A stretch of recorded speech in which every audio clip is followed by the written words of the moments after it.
So I want to be clear here. This is going to upset some people. I just thought I'd get it out there straight away. Now, the reason I say it's going to upset some people is because everybody thinks their class does the most damage. Or everyone thinks because they can play their class extremely well that they do the most damage. I don't doubt that at all. So this is another FAQ video. So I've done 2 so far. Frequently asked questions just in general about why TBC is better than Classic, and then I've done one on tanks. So a tank comparison, which is the best tank. So we came to the conclusion that there is no best tank. You know, I gave you my honest opinions on, you know, where I would rank them, but that's purely my opinion, and all the tanks are perfectly viable.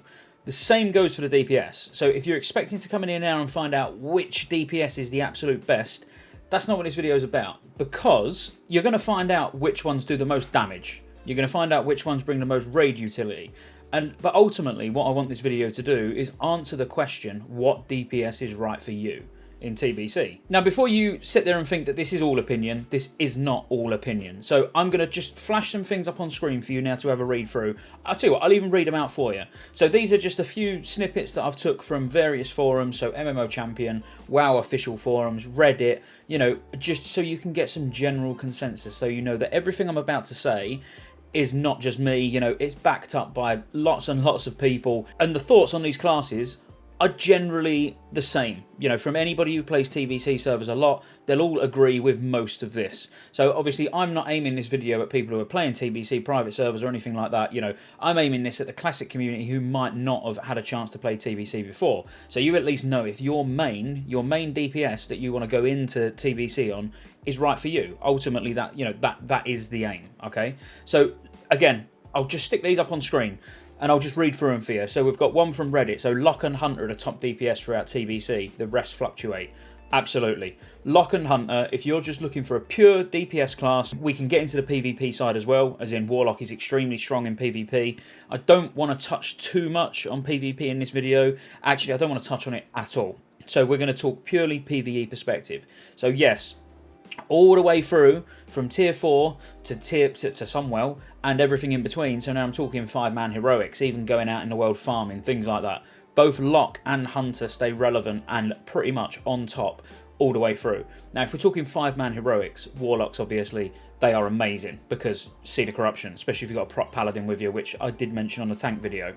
In general, Warlock and Hunter, you know, it's widely recognised that they are the 2 strongest DPS in TBC.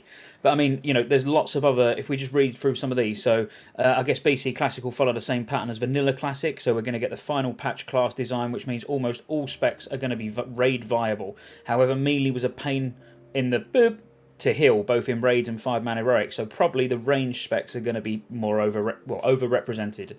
Absolutely right, yes, ranged are favoured over all melee. That's why all you warriors and rogues, when you think I'm like scaremongering, going, oh, you're not going to have raid spots, you generally might not have raid spots, and I think you need to understand that, because we're not going to have that many in a 25. If it's a 25-man raiding guild and that's it, like if you're not running split runs, you know, like 220s or 225s or well, you know, however easy the content allows, basically. If you're not doing that, then you've got one just solid progress-driven 25-man raid team, then you're only looking at like 1 rogue, 1 to 2 warriors in the raid group, absolute maximum. And compare that to how many we've got in the population now. Again, I know you don't want to hear that, but you know, this is why I wanted to show you some of these comments, so you know that it's just not coming from me. You know, it's widely recognised in the community as well. So another one, you know, in PvE, Warrior DPS and Mage DPS are ironically some of the worst when compared, you know, to the dominance they display in Vanilla. Absolutely right. You know, Warriors, Mages, Rogues, they all pump in Classic as it is at the moment. In TBC, if you're patient with a Mage, which we're going to get through all the classes, just because I'm going to briefly touch on all of them so we can find out which one's right for you. But, you know, Mages, if you're happy to wait till tier 5, that's when you're going to start doing some proper damage. But how much damage you do is going to be dictated by your mana pool and whether you've got Shadow Priest in the group and how quick the bosses die. I mean, this is quite a long one, so I'm not going to read through it all. But, you know, general gist, you know, Rogues scale better than Warriors. That's from a DPS perspective, obviously. While Hunters and Warlocks also share the top spots in the raid for actual DPS. nearly every single hybrid in TBC is viable, which I totally agree with. Yeah, you know, Shamans, Paladins, Druids, you know, you're going to see Priests, you're going to see all of these getting raid spots in what is considered today as a meme spec in vanilla. Another one, so one day for fun, we brought, and this is an interesting one, so one day for fun, we brought 4 Resto Shamans, 2 Circle of Healing Priests, 2 Shadow Priests, a Warrior, Paladin and Feral Tank, and then 14 Warlocks. It was their fastest Black Temple clear. 14 Warlocks. And they're saying that the healing was easier, everything was easier. If you don't agree with things that I've said in other videos where I'm talking about class stacking and stacking hunters, stacking warlocks, think you're going to be in for a surprise. Because once people start realising that you just stick 14 warlocks in a group and you will clear quicker than you ever have, who knows? You know, proper, I'm talking top end min-maxing guilds, you know, proper sweaty hardcore guilds who all they care about is speed running and getting, you know, getting stuff done quick, don't really care about having fun, really. You know, they treat it more as a job. They're the ones I'm talking about. Are you going to see your average guild do that? No, absolutely not. Another one, so this one's from the actual official WoW forums, Warlock. Honestly, Warlock is the god of TBC. Insane DPS, and in PvP, the SOSL Warlock may as well be a tank. I remember vividly seeing SOSL Warlocks with the same HP pool as a Warrior. Absolutely true. They just slowly suck the life out of you in arena until you get yeeted and died. Yeet! Absolutely true. Yeah, again, you know, these are all comments from different people. This is not, I've not just posted these on various forums and gone, this is me. This is, you know, these are all genuinely, and I looked for 5 minutes. I just wanted to get a few little snippets from, you know, various resources, put them out, well, from various forums, put it on screen so you could have a look and see, put some context behind this video. And now we're going to get into the video. So obviously, if you haven't already, like, subscribe, check out the giveaway. I'll just put the giveaway on screen now as well so you can see that. Obviously, come follow me over on Twitch, Scottejaye87, streaming most nights. Now we'll get into the actual video. First, I'll have a sip of my tea, and I'll get an energy drink. And now we're ready to go. I'm going to take a more professional stance and sit forward rather than slouching back in my chair so it keeps squeaking. So what we'll do, we'll run through each class, just briefly, not what they bring to the raid, but why you potentially might want to play one. Some of these I'm going to hate on. I can't help that. You know, I've got to be realistic. I want you to have accurate information. So if I say a class is not viable or a spec's not viable, I genuinely mean it. You might want to argue with me in the comments and say, no, you can raid as a smite spamming disc priest. I'll probably ignore you. But I'm not just going to stick to what's the top damage. You know, I'm not just going to say, oh yeah, everyone go Warlock and Hunter because they do the most damage. Because yes, we are, like I've said, we are going to probably get those guilds that stack those classes, but I think more guilds will synergize by bringing hybrid specs, you know, maximizing raid buffs more than class stacking. I will be. We're class stacking a little bit. We're taking a few Warlocks and a few Hunters, but then we're bringing classes that buff those 6 people, basically. You know, your Ellie Shamans, your Boomies, your things like that. What you need to understand first about yourself, you need to understand what you want to play. What I mean by that is not what class, but what do you like to fill other roles, you know, outside of your normal role. Let's pretend dual spec's not there, because it probably won't be there, but let's just assume that it's not. You know, are you happy to spend 100 gold a week respecking so you can PvP on the same class? You know, are you happy spending 100 gold a week to respec to a different, maybe more powerful spec for AoE farming out in the world, or, you know, whatever you want to do? Or do you just want to go one spec, you want to just be able to DPS, you're not bothered about anything else, in which case you might as well obviously go just a pure DPS spec, you know, rather than going a rep paladin. You know, a rep paladin brings stuff to raids, which we'll get to, but there's no point going a rep paladin if you're never going to use holy and prot, because you're losing a lot of your class. That's my opinion. You know, you want to be getting off spec gear so you can fill in maybe even alt raids, or, you know, if you're a rep paladin, we'll use that as an example again. You know, you can go prot to farm some heroics with your guild or whatever. You know, if you're not bothered about the tanking side of it, there's, you know, far better classes you could go as a DPS than a rep paladin.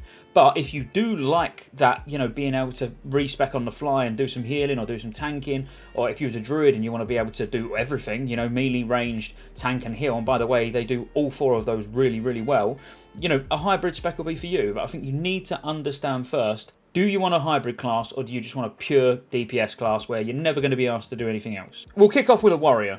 Now, should you play a warrior? Yes, if you want to be able to tank. No, if you're really going it purely just for DPS. If it's a progressive launch into TBC and you're currently a rank 14 warrior, maybe you got Scarab Lord, are you going to re-roll? Probably not. In which case, which spec should you play, Arms or Fury? Now, Arms brings the most to the raid, and probably does on par damage. Now, I've seen very, very mixed results on this, as in between Arms and Fury for personal damage. With the dual maces, the crafted maces as Fury, you can do very, very good damage, and obviously with the crafted two-hand for Arms, very, very good damage. And I honestly think the difference between them is quite minor. Fury, in my opinion and my experience and what I've seen, is that Fury normally pulls ahead from a personal DPS perspective just a little bit, but they're bringing less to the raid. So an Arms warrior, if you want to play a warrior, Arms would be the way to go. What you need to bear in mind is there will only be one spot. And if I was making the perfect raid comp today, there would be no spot for a Fury warrior, there would only be a spot for an Arms warrior, and I would also expect that warrior to be able to tank if needs be. I'm getting the two out of the way that are going to cause the most hate, because at least then, once I get these two out of the way, all the warriors and rogues that are watching will leave, and then we're left with all the good classes. And I'm only kidding. I'm not. So, rogue. Should you play a rogue, what do they bring? They bring very little. They bring improved exposed armor if you haven't got a warrior tank. That's about it. Obviously, yes, interrupts, things like that, but you can get those in other places. You know, it's an interrupt is not unique to a rogue, so it's not a reason to bring one. Not when you could bring another Ellie Shaman, who's going to do more damage, they're ranged, they bring another heroism, and they've got a shorter interrupt, you know, and they'll be spell hit capped, obviously, so that it won't miss anyway. There's stun locking that they can do on the odd boss, and I mean odd boss, yeah, that could be useful, but again, would you take them for that? Probably not. If you're really needing a rogue in the group to stun lock something down, you're probably doing the boss wrong. But what about the good things? So the good things they bring, they do reasonable damage. You know, I hate on them, don't get me wrong, but I hate on them from a more utility perspective. I've got a 70 rogue. I love playing my rogue. Would I raid on it? No. I would go on one of my other classes because they are more useful. I want to bring more to the raid, you know, than just raw damage, which is actually subpar to more or less every other class who you could take, and I mean that seriously. But they do change. You give a rogue glaives, you know, or put them on a boss where they don't have to ever move, and they will start pumping. Not particularly early on. Give them glaives, and they will start pumping. Are you going to give them glaives? I don't know. You know, that's a decision that you're going to have to make in the guild. We are taking one rogue in our roster in TBC, and we will be giving that rogue glaives. So if you're a warrior wanting to join our guild, I wouldn't bother because you're going to be waiting a while for them. But we will be giving our rogue glaives, and we see the benefit of a rogue in the long term. We're not taking him early on in tier 4, tier 5 for his damage. We're taking him to gear him up ready for glaives, basically, and then we know he's going to start pumping. Until then, I'm sure they will do reasonable damage, and just because they're not on top doesn't mean you shouldn't take them. That's what I'm trying to say. So as much as I sound negative about DPS warriors and rogues, there's no reason not to take them other than there are better options. So if you really are min-maxing and you want to just take the best classes, then you probably will drop your rogues and warriors. It's as simple as that, you know.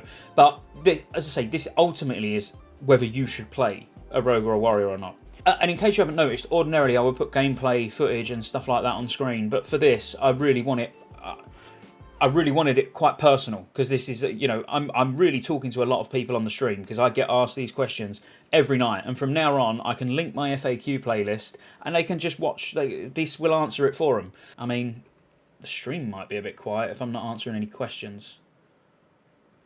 I'll have to rethink that. Right, so we'll move on to Druids. Remember, we're only talking PvE DPS at the moment, so we've got Boomkin and Feral DPS. Feral DPS, in my opinion, if you want to be... every guild will have one main spec kitty, we'll say, yeah, kitty DPS. But you will be expected to tank as well, so don't expect to be DPS on every single boss. There will be fights where you're expected to tank. There'll be split 10-man runs, for example, where you're going to be expected to tank. If you want to go Feral DPS, I think you need to get prepared now. It's not Classic. You know, in Classic, the expectations for you to DPS and tank, you know, it was two completely different gear sets. The itemization was all very different. You know, in TBC, you can tank fairly decently just with a few blues, the crafted Clefthoof set, you know, your weapons, you'll get Earth Warden from Exalted Cenarion. You will naturally just get decent tanking gear as a feral. So that might be something worth bearing in mind when you're actually leveling up. You know, if you see an item and you're like, well, I don't want that, you might want it if it's for tanking. For you guys who watch me a lot, I've been main spec feral for 15 years or whatever, you know, literally since vanilla. I would brace myself to understand that occasionally I will need to tank. It might be ever so occasionally, because most guilds will have a dedicated feral tank anyway, as we spoke about in the last video, the tank video. But ultimately, do they do good damage? Yes, in the right hands. Complex class to play? Absolutely. You'll need to practice a lot more than a one-button spam in Lock or Hunter. You know, you do rely a little bit on your weapon, your two-piece tier 4, having a really good UI. Power shifting, consumables, bit like Classic, not quite as overboard as in Classic. You'll be power shifting into Dark Runes, you'll be power shifting into mana pots, you know, you'll be innovating yourself when you need to run out. You know, it's still a big mana management. Less so when you get two-piece tier 4, which by the way is a chance on hit to regain energy, basically. So you will shift less, and obviously you'll have Omen of Clarity and all that as well. So, but you can do good damage. You can top damage meters, no word of a lie, on multiple fights if you are that good. Obviously, you are relying on sort of fights where personally I think where the Warlocks and Hunters have to move too much. You know, where they get a little bit gimped, then, but that goes for all melee. You know, melee on a fight where the Hunters and Warlocks are having to run around too much, that's when they start creeping up anyway. But in my experience, feral, and we'll get to enhancement, both of those extremely competitive. I'm very indifferent about Boomkin, and I've got, again, for those who watch me, you know I've got a 70 Boomy and I've got a 70 feral DPS, both completely, yeah, two different characters. Now the Boomy is a lot of fun to play. The slow cast times can be quite frustrating, obviously on heavy mobile fights, but ultimately you're there to actually buff the Warlocks, give them that 5% crit, because crit is massive for Warlocks. You will do decent damage. You're not going to beat Warlocks. You know, equal skill, equal gear, you shouldn't be beating Warlocks. Not after sort of crafted gear and tier 5. I think tier 4, yes, Boomies can absolutely be top on the majority of tier 4. But once you start going past that, the Warlocks in particular and Mages will start pulling ahead, definitely. Obviously the Hunters should always be ahead, but if it's not a very good Hunter or he's under-geared compared to you, you could beat him as a Boomy. But ultimately, Boomy is really fun. Shaman, where do I start? So we're going to have a lot of Shamans. There's going to be a lot of them running around because we want heroism or bloodlust, and as many of them in a raid as possible. So you're likely to see a few restos, definitely one Ellie, definitely one enhancement. You might even see two Ellies, depending if you've got two caster groups or not. Now, both Ellie and enhancement do very, very good damage, and Ellie in particular is very like non-gear reliant early on. They did like sort of DPS cap very early. So in tier 4. Once you've got basically your best tier 4 gear, you're going to start struggling in tier 5. You'll be topping all the way through tier 4 and, you know, carrying groups, literally, with big damage in next to no gear early on. But then when you start getting into tier 5, you're going to start getting left behind. And then as you get into towards the end of tier 6 and Sunwell Plateau, you'll start creeping up again. But a little bit like the Druid, you are there, you know, you're buffing the Warlocks. You're giving them that 3% hit, 3% crit, and your hero, obviously. All I would say is, you know, you'll get a really easy ride at the start. You'll be wanted in every, you know, at least one of you, one Ellie in every single raid, 10 and 25 really. But your damage is going to hit, it's going to hit a brick wall, basically. You're going to get to that point where your gear's really good early on. You know, when I say early on, I mean, you know, let's say you're full best tier 4. When tier 5 comes out, you'll still be doing really good damage in comparison to everyone else. But as soon as they start getting tier 5 gear, boom, they'll be popping off and you'll just be staying sort of quite stagnant. And as I say, in later tiers you start to pick up again. But that's just something to bear in mind. But do raids want Shamans? Ultimately, that's what we want to know. Yes, absolutely they do. And the same goes for enhancement. So obviously enhancement Shamans are really solid. You know, they're solid. They bring heroism. You know, they bring a lot to the raid. Yeah, totems, 10% attack power for your melee group. And like I say, you're going to have a melee group. You're going to probably have a rogue, a feral, an enhancement. I don't know, let's say you've got a survival hunter in there as well for the totems. I don't know, stick an arms warrior there if you want. Whatever, or a rep paladin. You know, however you want to make your group, you are going to have one melee group. So you're going to have an enhancement shaman because they buff the melee that much. Obviously, everyone wants Wind Fury weapon. Could be a reason to probably leave the hunter out of that group. But anyway, enhancement, amazing. What you need to know if you want to go enhancement is you're going to need to go blacksmithing. So if you don't want to be blacksmithing, don't go enhancement. That is my honest advice. If you're not happy with spending all that gold and keeping that weapon upgraded all the way through the expansion, or weapons, depending. If it's the later itemized patch, 2.4 onwards, you'll be able to dual wield them. If it's 2.0, they're main hand only. So you might only have to have one, but you possibly might have two, depending on how we get a launch. But I wouldn't recommend anyone playing Enhancement Shaman without blacksmithing. But I wouldn't recommend anyone playing any melee class without blacksmithing, other than Druid, obviously. Then Paladin. So it's nice because we've only got one spec to cover. Again, most raids will want a rep because they actually do really, really good damage later on. Early on, you're going to be suffering. But once you start getting tier 5, tier 6, and into Sunwell, I mean, from tier 5 onwards, you do start doing some reasonable damage. I would say tier 6 is where you really start to pick up. Early on in tier 4, I wouldn't expect a lot. Just don't expect much at all. You know, your damage is going to be half decent, probably better than a rogue. You're not going to be chart topping. But what you do bring, obviously, as I say, you bring that extra blessing. You bring, you know, a blessing of protection on someone if they need it. You get 3% crit for the whole raid. They do start doing good damage. Slight caveat to that is if you're Alliance and you're thinking about going ret and you don't get Seal of Blood, that could be a different story. Would probably still want to take a Ret Paladin. I would say most raid leaders will still want to take a Ret Paladin just for the blessing and the 3% crit. But your damage is then now it's gonna be drastically different to what the Horde are.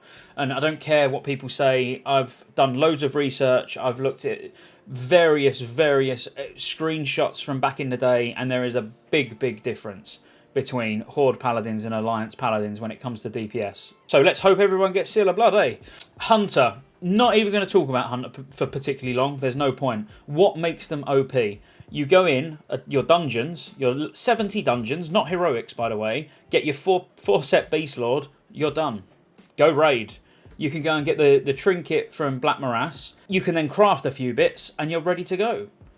And you literally will be topping damage meters after possibly, when I say topping damage meters, you'll be topping them straight away without all the Beast Lord and everything probably, but that Beast Lord just carries you so far, it's ridiculous. It's completely broken. So Hunters, if you want a really easy time, you want to press one button, literally one button, and top damage meters and get geared up really quickly early on. Obviously don't group with any other Hunters, make sure you get all the Beast Lord, but then go Hunter. You will be competitive all the way through from the day the portal opens to the day we go into Wrath of the Lich King. Similarly, with the Warlock. So the Warlock, you've seen, you know, I put those comments on at the start on from various forums and stuff. They are just God mode. It's as simple as that. If you want to be the overpowered DPS class for minimal effort, I might add, go Warlock. Quite similar to Hunter. One button, just spam Shadow Bolt. That's literally Destro, Shadow Spec. That is all you will do, is spam Shadow Bolt. Alright, you might have to keep a curse up, but the majority of the time, you'll be spamming Shadow Bolt. And get absolutely crazy results. And then if you're happy to be respecking to SLSL, you've got one of the best PvP classes as well. We are going to cover PvP classes in another video, obviously. Again, to be an amazing Warlock, you're going to need to go tailoring. And I probably should have... Did I need to mention that for any other classes? No, not really. I mean, all classes are probably going to be level working, especially DPS classes for drums. But you need to go tailoring to get your crafted set, the Frozen Shadow Weave. Again, it's quite a big investment. As long as you're happy to do that, then Warlock might be for you. The Mage is a difficult one. And I say it's a difficult one because I genuinely have seen some really good mages. And, you know, mages that are consistent. If we was to go through the tiers, actually going before the tiers, in dungeons, as Frost, they're doing reasonable damage. In tier 4, as Frost or Fire, they're doing reasonable damage. In tier 5, they come alive. That rhymed. I like making rhymes. They come alive. 2-piece tier 5, that really changes everything. But it also changes group composition a little bit as well, because now you're going to really want your mages to have a Shadow Priest, but and probably have your Druids innovate as well. But this is, you know, their damage then becomes serious, like big boy serious. And there's certain fights where crazy. Some of the things they can do is crazy. But the Mage is an all-round solid DPS. Now, I didn't think I was going to say this, because you've got to remember, I don't script any of these videos. I've not got any notes in front of me other than a list of the classes, just so I don't forget one. That's it. And I really thought I was going to get to this point and try and sort of put people off mages a little bit, but I'd actually be quite happy to go into TBC as a mage. You will top damage on some fights. You will be competitive on most fights. They're in a good place. Obviously, Fire, Arcane and Frost are also different and also unique, that just switching from one to the other at some point, if you start getting a bit bored, I feel they're different enough to be quite fun. I'd say Mage overall, even though you're not a Hunter or a Warlock, you're in a good place. So if you're a Mage already, or you're considering a Mage, I wouldn't rule it out. I think it wouldn't be a bad shout. When I showed you that comment earlier where they were saying Warriors and Mages are particularly bad in TBC, I don't feel Mages are. I see Mages do decent damage, and as I say, once you get to tier 5, you're going to have a great time. And also you get Spell Steal, and you can do some fantastic things with Spell Steal as well, even in dungeons. So like Mechana, for example, you can Spell Steal like Flame Shield buffs and stuff. It's actually fun. So it's not only fun, but it is competitive as well. And I truly believe that you will top damage meters on numerous fights. Again, movement is a bit of a pain if you have to move, especially as Arcane. Most ranged have that exact same problem, don't they? You know, as so do melee if they need to move away from the boss. So, you know, it's just one of those things. So one class left, and then I'm going to rank in order that I would put. The way I'm going to rank them is in order of importance rather than damage. So that doesn't mean I'm going to put a Shadow Priest at the top necessarily, you know, because high damage is important, and the utility that these high damage classes bring is important as well. So don't automatically skip now and assume that I'm going to just put Warlock at the top. I mean, I am going to put Warlock at the top, but man, did Shadow get some love in TBC. It really did. It really got a lot of love in TBC. You get Vampiric Touch, obviously, which now makes you a mana battery. You know, the more damage you deal, the more mana you get back yourself and to your party. Now, you can see how big that is. You know, not just for a healing group, but even for a damage group that struggles with mana. So if you for some reason didn't have many Warlocks, or you only had one or something like that, or two, you weren't particularly stacking them, you could potentially have a Shadow Priest in the group with like the Boomy, the Elemental, an Arcane Mage. I don't know. What I mean is, you know, you're not strictly just going to be putting a Shadow Priest in with either mages, Arcane Mages, or healers. You know, there's a lot of flexibility when it comes to a Shadow Priest and what group you can put them in. Sometimes, depending on what comp you've got at the time, you know, if you've not got a fixed 25 man that you take all the time, you know, and you're just swapping people in and out willy-nilly, it could even be quite a difficult decision where to put that Shadow Priest. But I would heavily recommend a Shadow Priest as a main. Particularly, like I said at the start, if you're one of these people who likes to be able to then switch into Holy and do some healing or something like that, you know, you're going to bring good damage. I've seen Shadow Priests beat Hunters and Warlocks on bosses. I've seen the amount of mana that Shadow just gives you back. As in, an example would be, as a Boomy, in practically no gear, I was going on every boss, literally, even using mana potions. Put a Shadow Priest in, it halved my mana potion usage, literally, and I wasn't going home. They're that good. Every raid's going to want one or two, and they can compete, they can do good damage, but it's what they bring more than anything else. You know, it is that mana return, which is just so big, and as I say, the damage that they do, and Shadow Weaving, you know, as well, buffing your Warlocks even more. You know, they are immense. Alright, so look, this video's already dragged on too long. I'm only going to rank the top 3. Reason being, I've done a we've done it live on Twitch actually, you should check it out, of what should you main, like a class picking guide or whatever you want to call it. And we ranked every single class and talked about all the specs and all of that. So we've already ranked them all once. But me personally, off the back of this and thinking about the usefulness and the damage that they bring, I mean, your top 3, in my opinion, you're looking at Shadow Priest, Hunter, Warlock. Or Shadow Priest, Warlock, Hunter. Whatever way around you want to go. But I would put Shaman, an Elemental Shaman specifically, I'd put that quite close in that top 3 as well. So if we say 4, I'd put Shaman in there as well. Any of those 4 you really can't go wrong with. It just depends. Do you want pure DPS? Do you want to be able to heal? Do you want to be able to PvP? You know, all that sort of thing. That comes down to personal preference. But if I was to rank them, I'll go specifically in order this time. I would go Shadow Priest, Warlock, Hunter, Shaman. Oh, God. I can't wait to see the comments on this one. Well, I guess I'll see you on the next one.